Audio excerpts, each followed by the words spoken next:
A very good evening to all of you. I myself Rohit, and we started the lecture for evolution, and this is our lecture 2. In this lecture, student, we cover about chemical evolution. And student, हम लोगों ने अभी तक जो first lecture के अंदर देखा वो ये देखा कि अर्थ के जो लाइफ थी, वो जो यूनिवर्स था वो 20 बिलियन ईयर एगो उसकी फॉर्मेशन हुई थी. अर्थ की फॉर्मेशन 4.5 बिलियन ईयर एगो हुई थी. उसके बाद अर्थ पे जो लाइफ जो फॉर्म हुई थी वो आप जो मतलब अर्थ की जो कंडीशन जो सही होने के लिए, अर्थ की जो कंडीशन है वो सूटेबल होने में हमें 500 मिलियन ईयर्स लग गए थे. मतलब मैं ये कह सकता हूँ कि आपकी जो फर्स्ट सेल है वो आपकी 4 बिलियन ईयर एगो आपकी आई थी. अब उसके लिए बेटा कई सारी थ्योरीज आई थी. कईयों ने कहा स्पॉन्टेनियस जनरेशन आती है, कईयों ने कहा बायोजेनेसिस आई थी, कईयों ने कहा कि जो गॉड वगैरह है उनसे लाइफ फॉर्म हुई थी. उसी में ही लास्ट जो हमारा प्रीवियस जो हमारी स्लाइड थी हमने बात की थी ओप्रेन और हाल्डेन की थ्योरी की, और मैंने ये बोला था कि जो नेक्स्ट लेक्चर होगा उसके अंदर मैं इसको कंप्लीटली बताऊंगा.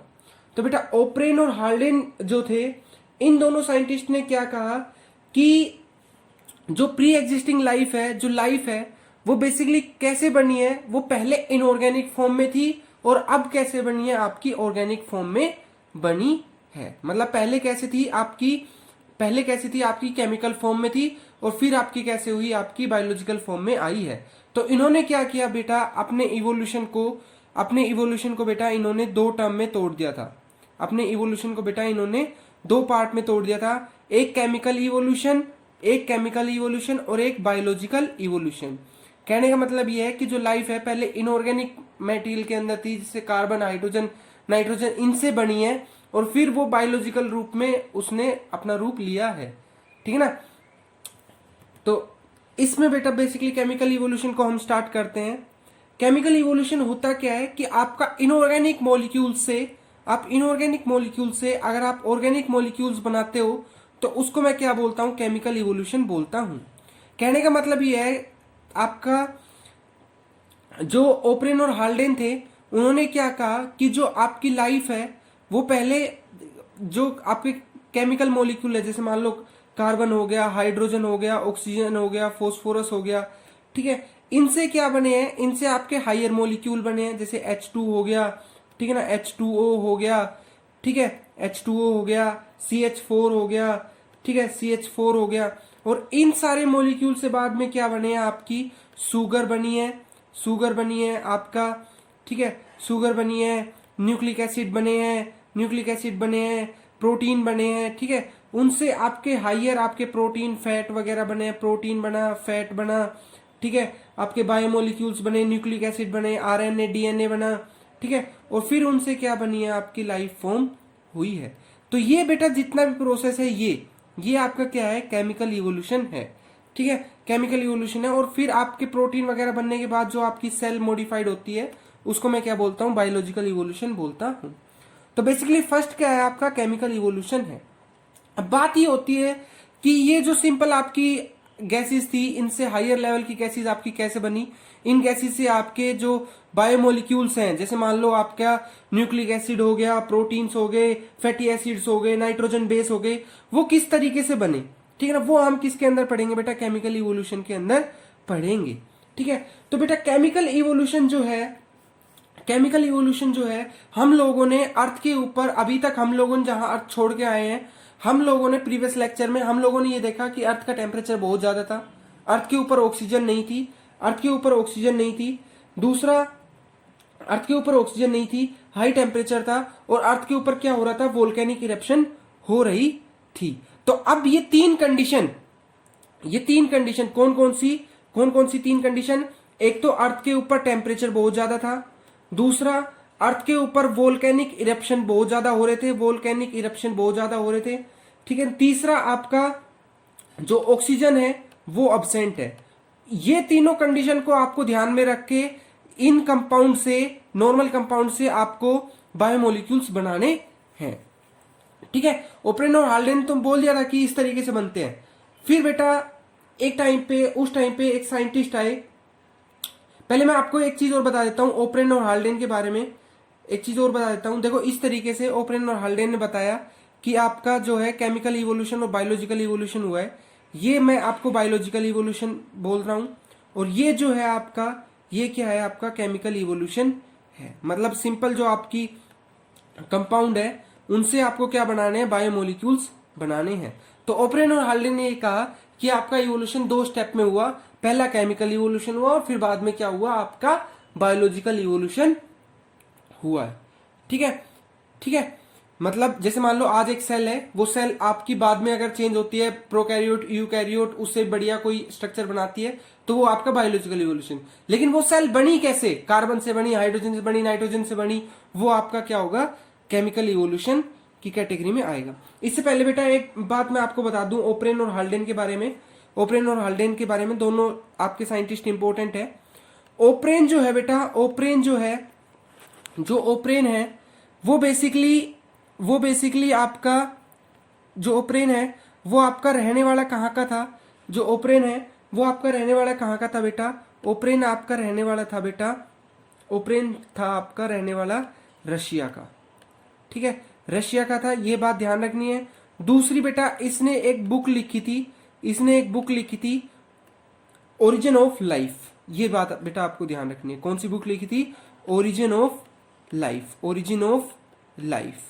ठीक है ना, ये बात आपको ध्यान रखनी है। उसके बाद बेटा दूसरे साइंटिस्ट कौन, हाल्डेन। ठीक है ना, दूसरे साइंटिस्ट कौन, हाल्डेन।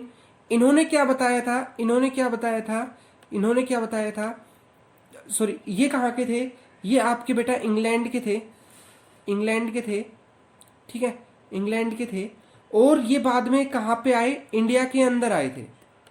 ये बात आपको ध्यान रखनी है, इंडिया के अंदर आए थे, सिटीजनशिप जो है इंडिया की इन्होंने ली थी।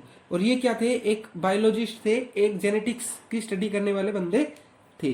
ठीक है, उसके बाद बेटा जो हाल्डेन और जो आपका ओपरेन और हाल्डेन है, ओपरेन और हाल्डेन है, इनके प्रोडक्ट को, इनकी जो हाइपोथेसिस थी कि पहले केमिकल इवोल्यूशन हुआ, उस चीज के ऊपर मोहर लगाने के लिए एक बंदा आया, कौन, मिलर।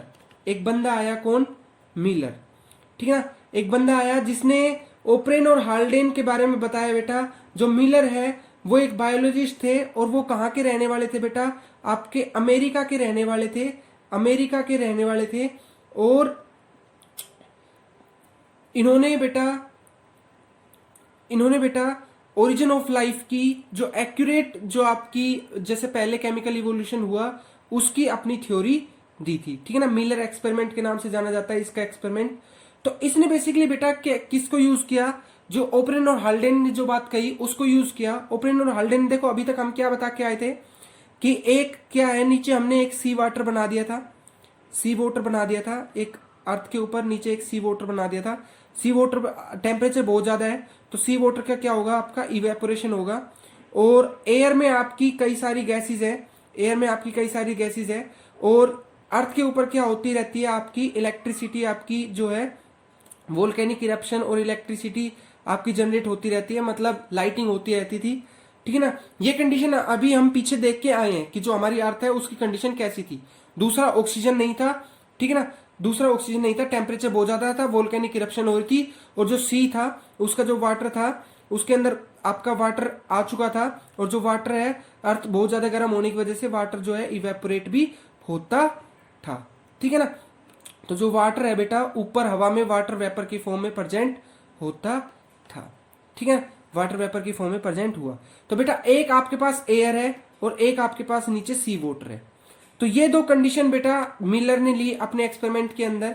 अपने एक्सपेरिमेंट के अंदर उसने दो कंडीशन ली, कौन कौन सी, एक जगह पे तो लिया बेटा उसने सी वाटर, मतलब बॉइलिंग वाटर, क्योंकि अर्थ का टेम्परेचर बहुत ज्यादा था इसलिए सी वाटर भी कैसा हो रहा था, बॉइल हो रहा था। दूसरा लिया बेटा उसने एयर की कंडीशन। एयर में आपकी different type of gases, methane, ammonia, water vapour, hydrogen. ठीक है ना। दूसरा बेटा इनके ऊपर लाइटिंग एनर्जी का जो सोर्स था बेटा वो क्या थी, लाइटिंग थी। लाइटिंग के लिए इन्होंने क्या रखी बेटा, दो इलेक्ट्रोड रखी, और यहां से इनके स्पार्क से बेटा क्या करवाई, आपकी लाइटिंग जनरेट करवाई। जब इसकी लाइटिंग से बेटा, इसकी लाइटिंग से इसकी लाइटिंग से बेटा आपके जो डिफरेंट कंपाउंड थे बेटा वो क्या थे आपका, इसने क्या किया नीचे कंडेंसर के थ्रू कनेक्ट किए, ठीक है ना, और इसको फिर नीचे किस में कनेक्ट किया, आपका वाटर बॉडी के अंदर कनेक्ट किया, मतलब सी के अंदर उसको कनेक्ट किया, ठीक है। तो इसने क्या देखा बेटा, इसने क्या देखा, दूसरी बात, एक बात और ध्यान रखनी है कि यहाँ पे जो टेम्परेचर था वो आपका कितना लिया, 1800 डिग्री सेल्सियस लिया। टेम्परेचर बहुत ज्यादा, मतलब 1800 डिग्री सेल्सियस लिया एनवायरमेंट का टेम्परेचर। और बेटा इलेक्ट्रिसिटी की जो वोल्टेज थी, जो वोल्टेज थी वो आपकी कितनी ली, 75,000 आपकी वोल्ट जो है इस एक्सपेरिमेंट के अंदर उसने ली, ठीक है। ऊपर आपकी कई सारी एयर है, तो एयर से उसने क्या किया, एयर से उसने क्या किया, इसमें स्पार्क प्रोड्यूस किए, यहाँ पे आपके स्पार्क प्रोड्यूस किए। स्पार्क प्रोड्यूस होने से क्या हुआ बेटा, एनर्जी प्रोड्यूस हुई। एनर्जी से क्या हुआ बेटा, एनर्जी से क्या हुआ, ये जो आपके मॉलिक्यूल्स थे बेटा ये आपके आपस में क्या करने लगे, रिएक्शन करने लगे, ठीक है ना, रिएक्शन करने लगे, ठीक है। रिएक्शन करने से क्या हुआ बेटा, रिएक्शन करने से क्या हुआ, रिएक्शन करने के बाद इनको वाटर के थ्रू, जैसे मान लो रेन से जैसे वाटर नीचे की तरफ आता था ना, रेन से वाटर नीचे की तरफ आता था, तो उसी तरीके से बेटा आपका जो वाटर के, देखो वाटर वेपर है ना, यहाँ वाटर वेपर किसके थ्रू, रेन के थ्रू आएंगे आपके नीचे की तरफ। तो उसी तरीके से बेटा इसने नीचे की तरफ अपने वाटर को लेके आया, कंडेंसर के थ्रू उसको ठंडा ठंडा किया और फिर इसको सी वाटर के अंदर डाला। सी वाटर के अंदर बेटा जब कुछ दिनों के बाद बेटा उसने अपने इस पार्ट में कुछ दिन, कितने दिन के बाद बेटा, कितने दिन के बाद, एटलीस्ट 19 to 20 डेज के बाद, 19 to 20 डेज के बाद बेटा उसने यहाँ पे ये देखा कि यहाँ पे कई तरीके के बेटा क्या प्रोड्यूस थे इस वाटर के अंदर, क्या आए आपके कई तरीके के क्या आए, आपके अमीनो एसिड बने, प्रोटीन बने, प्रोटीन बने, ठीक है ना, प्रोटीन बने, और आपके कई सारे जैसे कंपाउंड, जैसे नाइट्रोजन बेस हो गए, नाइट्रिक अमीनो एसिड हो गए, ठीक है। तो उससे रिलेटेड आपके कंपाउंड जो है उसको इस वाटर के अंदर देखने को मिले, ठीक है बेटा। तो इस तरीके से जो मिलर का जो एक्सपेरिमेंट था उसमें आपको क्या क्या याद रखना है, टेम्परेचर आपका 1800 डिग्री सेल्सियस लिया, वोल्टेज आपकी 75 केल्विन 75,000 ली, ठीक है, 75,000 वोल्ट ली। और दूसरा आपका मीथेन जो है वो लिया आपका 2, और अमोनिया जो है 1, और वाटर जो है वो लिया 2, मतलब 2:1:1 2:1:2 की रेशियो में आपका मीथेन, अमोनियम और आपका वाटर जो वेपर लिए थे, ठीक है। इस तरीके से बेटा उन्होंने क्या किया, अपना एक्सपेरिमेंट किया, और लास्ट में किया वो मिला, उसको देखने को मिला कि कई तरीके के अमीनो एसिड आपके जनरेट हो रहे थे। जब बेटा मिलर ने एक्सपेरिमेंट कर लिया उसके बाद कई और साइंटिस्ट आए और इन्होंने क्या कहा बेटा, कंडीशन चेंज की, और कंडीशन चेंज करने के बाद इसको तो अमीनो एसिड मिले थे, कईयों को फैट मिले, ठीक है ना, कईयों को फैट की प्रोडक्शन हुई, कईयों में आपके पिगमेंट्स की प्रोडक्शन हुई, कईयों में आपके नाइट्रोजन बेस एडेनिन और ग्वानिन की प्रोडक्शन हुई। तो कहने का मतलब यह है कि उन्होंने क्या किए, आपके बायोलॉजिकल मॉलिक्यूल्स की फॉर्मेशन देखी थी, ठीक है, बायोलॉजिकल मॉलिक्यूल्स की फॉर्मेशन देखी थी।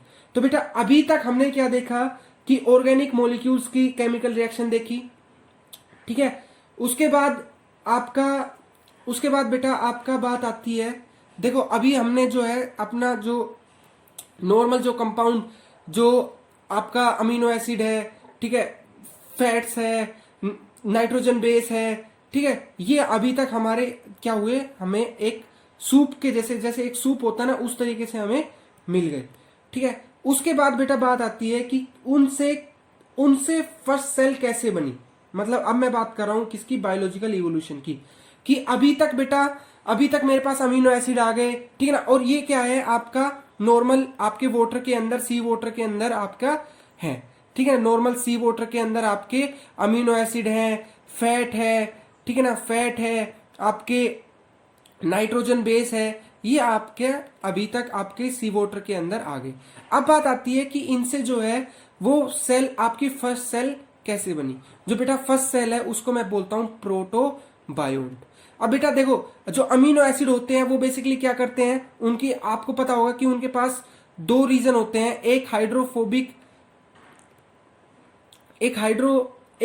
आपका क्या होता है, हाइड्रोफोबिक हेड होता है, हाइड्रोफिलिक टेल होती है, ठीक है, इसी तरीके से होता है ना।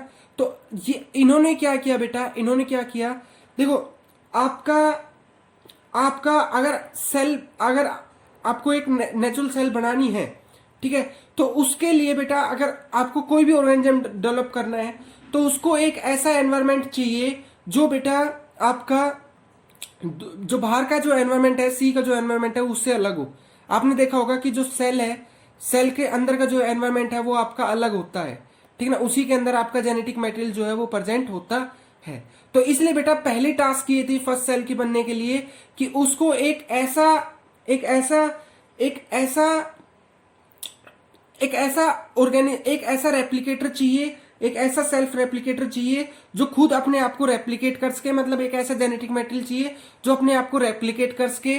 दूसरा, अगर मान लो एक सेल बनी है उसके अंदर चेंजेस डेवलप होने ज्यादा जरूरी थे, क्योंकि अगर सेल जो है उसके अंदर चेंजेस नहीं होते तो बेटा आज हमारी जो नॉर्मल सेल है, जो बढ़िया सेल है, वो नहीं बन पाती। तो इसलिए पहली कंडीशन क्या होनी चाहिए, अगर आपको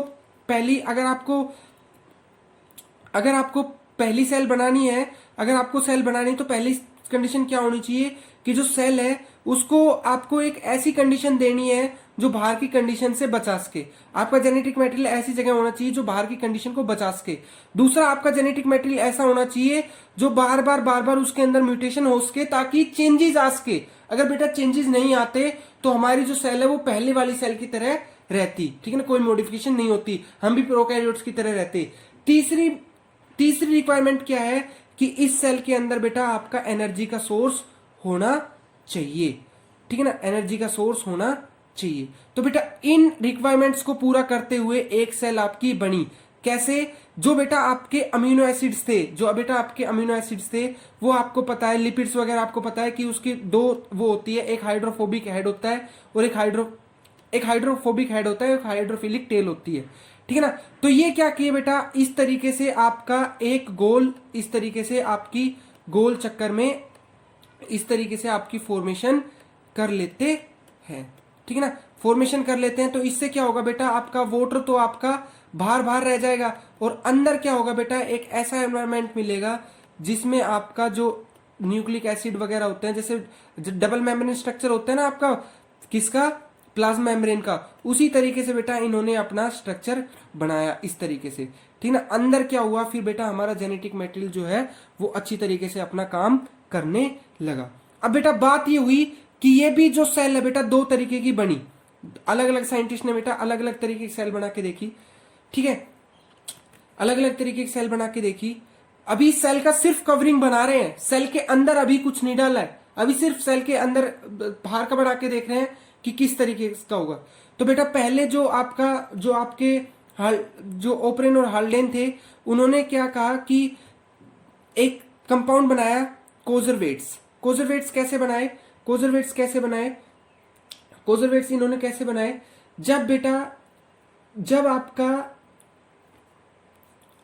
जब आपका अमीनो एसिड जो अमीनो एसिड है शुगर के साथ लिंक करवाए, ठीक है, और किसकी फॉर्म में आपका कवर हो जाए, ड्रॉपलेट की फॉर्म में बन जाए, ठीक है, ड्रॉपलेट की फॉर्म में आपकी बन जाए, जब कौन, अमीनो एसिड किसके साथ, शुगर के साथ, ठीक है ना। तो उसको मैंने क्या बोला, कोजरवेट्स बोले। उससे पहले कौन बन रहे थे, माइक्रोस्फीयर बन रहे थे। माइक्रोस्फीयर में क्या था, अमीनो एसिड जो है सिंपली जो है आपका गोल गोल इस तरीके से एक एनवायरमेंट बना रहे थे, ठीक है, उनको मैंने क्या बोला, माइक्रोस्फीयर बोला, ठीक है। तो दो तरीके की आपकी सेल बनी थी, एक माइक्रोस्फीयर और एक कोजरवेट्स। जब बेटा अमीनो एसिड में शुगर को भी ऐड किया, आपने देखा होगा कि ग्लाइकोप्रोटीन्स भी होते हैं प्लाज्मा मेम्ब्रेन के ऊपर, ठीक है ना। तो उससे क्या होता है बेटा, आपकी मेम्ब्रेन काफी सही बन जाती है, ठीक है। तो पहले क्या बने थे, माइक्रोस्फीयर बने थे, उसके बाद क्या बने, कोजरवेट्स बने, ठीक है। अब बात आती है इसके अंदर बाहर की कवरिंग बना ली आपने, अब बात आती है इसके अंदर आपको जेनेटिक मटेरियल डालना है। अब बात यह आई कि जेनेटिक मटेरियल आपका कैसा होना चाहिए, जेनेटिक मटेरियल होना चाहिए बेटा जो आपका जल्दी जल्दी म्यूटेशन दे दे। अब बेटा आप बताओ, आरएनए और डीएनए में से आपके पास दो चीज है, एक आपके पास आरएनए है और एक आपके पास डीएनए है। अब टास्क ये आई कि डीएनए होगा जेनेटिक मटेरियल या आरएनए होगा। बेटा आपको म्यूटेशन जल्दी जल्दी करवानी है, और म्यूटेशन जल्दी जल्दी करवानी है तो आपको क्या करना है, आपको ऐसा कंपाउंड चाहिए जो आपका अनस्टेबल हो। डीएनए तो क्या होता है बेटा, आपका स्टेबल कंपाउंड होता है, इसलिए क्या एज्यूम किया गया कि जो आरएनए है वो आपका फर्स्ट जेनेटिक मटेरियल था जो कि सेल के अंदर गया। ठीक है ना, सेल के अंदर बेटा जेनेटिक मटेरियल चला गया, सेल की बाहर की कवरिंग हो गई। ठीक है, सेल की बाहर की कवरिंग हो गई। उसके बाद बेटा सेल को क्या चाहिए थी, एनर्जी चाहिए थी, और उस टाइम पे बेटा ऑक्सीजन थी नहीं। ठीक है ना, तो इसलिए वहां पे कंपाउंड क्या कौन सी प्रोसेस करते थे बेटा, वो सेल कौन सी प्रोसेस करती थी, कीमोसिंथेसिस करती थी। कीमोसिंथेसिस, कीमोसिंथेसिस का मतलब क्या है, कीमोसिंथेसिस का मतलब क्या है कि जो सराउंडिंग में आपका केमिकल्स वगैरह पड़े हैं, जैसे मान लो SO2 है, ठीक है ना, SO2 है, इससे आपका क्या हुआ, इनसे आपका क्या हुआ, इनसे आपका SH2 chemical reaction, chemical synthesis में, चलो जो भी है, सल्फर बैक्टीरिया वगैरह जो है वो सल्फर का यूज करके बेटा क्या बना रहे थे, आपका जो है खाना जो है, एनर्जी जो है वो प्रोड्यूस कर रहे थे। ठीक है ना, तो फर्स्ट क्या आया आपका, कीमोसिंथेसिस आया। फिर जैसे ही अर्थ के ऊपर बेटा ऑक्सीजन का अमाउंट आया, जैसे ही आपकी ओजोन लेयर डेवलप हुई, जैसे ही आपकी ओजोन लेयर डेवलप हुई, जो वाटर है बेटा, जो वाटर है वो अब ब्रेक डाउन होना बंद हो गया H2 और O में। तो इससे क्या हुआ, हमारा जो वाटर है वो जो है वो कीमोसिंथेसिस के थ्रू यूज हुआ, और उससे क्या हुई, आपकी ऑक्सीजन रिलीज हुई।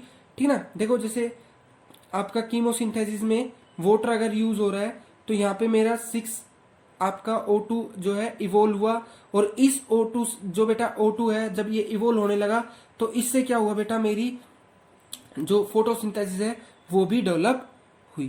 ठीक है ना, उससे क्या हुआ बेटा, मेरी फोटोसिंथेसिस भी डेवलप हुई, क्योंकि एनवायरमेंट के अंदर क्या आ गई बेटा, 6CO2 आ गई। ठीक है ना, तो जैसे हमारे ब्लू ग्रीन एल्गी होती है, जैसे हमारे साइनोबैक्टीरिया होते हैं, उन्होंने क्या किया बेटा, आपकी कीमोसिंथेसिस शुरू कर दी, और उससे क्या हुआ बेटा, आपका ग्लूकोज वगैरह की प्रोडक्शन होने लगी, ग्लूकोज वगैरह की प्रोडक्शन होने लगी। ठीक है, ग्लूकोज वगैरह की प्रोडक्शन होने लगी, और इससे क्या हुआ बेटा, आपके ऑटोट्रोप्स बने, और जैसे ही ऑटोट्रोप्स बने उसके बाद बेटा आपकी प्रोकैरियोटिक सेल बनी थी। प्रोकैरियोटिक सेल जैसे साइनोबैक्टीरिया बने, उससे फिर आगे जाके क्या बनने लगे बेटा, यूकैरियोट्स आपके बनने लगे, जिनके अंदर बेटा न्यूक्लियस जो है वो आपका अच्छा था।